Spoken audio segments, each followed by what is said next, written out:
Quando nós falamos sobre as proteções exigidas para a transferência em rampa, tivemos essa pergunta. Ô Alexandre, eu já tenho os TCs que eu utilizo aqui nos multimedidores. Pode utilizar eles, porque não tem mais espaço para instalar outros. E aí, gente? Podemos utilizar os TCs mencionados pelo cliente para o relé fazer essa leitura? E é sobre isso que vamos falar hoje. Eu me chamo Alexandre Moraes. Deixe seu like, se inscreva no canal e bora pro vídeo. Para podermos instalar o relé de proteção primária, aquele que fica lá na entrada de rede, nós temos que pegar amostras de corrente e muitas vezes o cliente nos induz a utilizar os mesmos TCs que ele já possui nos medidores dele. Porém, os TCs possuem características bem específicas e não podemos generalizar e achar que TC é TC e que podemos utilizar qualquer um deles para qualquer coisa. Os TCs podem ser de medição ou de proteção.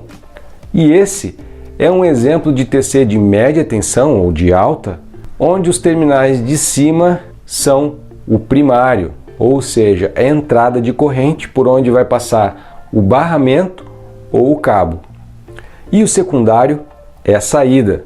Normalmente essa saída é de 1 ou de 5 amperes, que vai ser ligada no relé de proteção primário ou no multimedidor.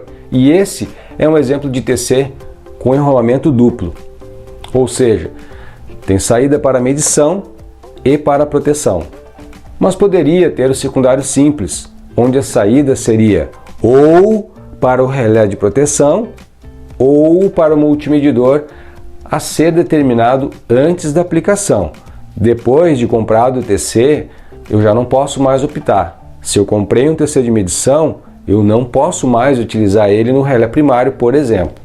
E os TCs ainda podem ter diferentes tipos de acabamento.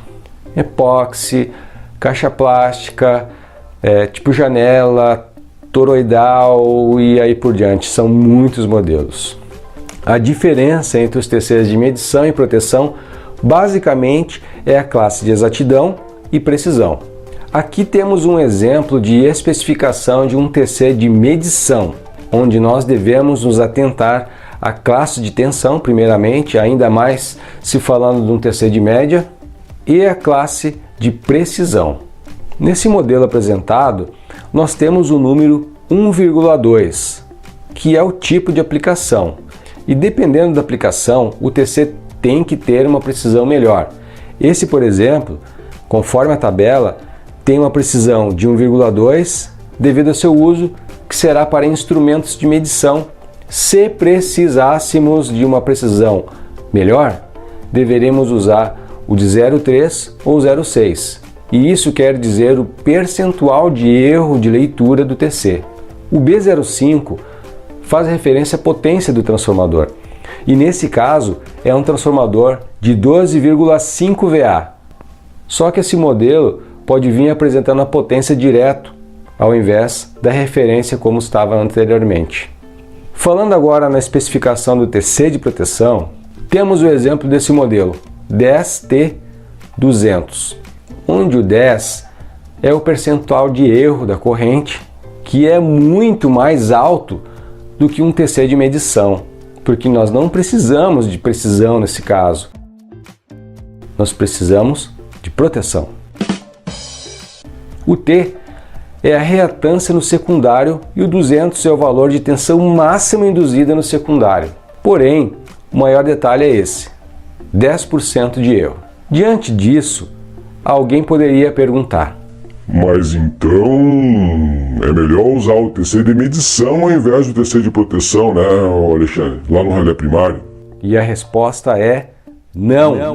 Esse gráfico apresenta a curva de magnetização do núcleo do TC e faz a diferença entre o TC de medição e de proteção, sendo o eixo Y da corrente secundária e o eixo X da corrente primária.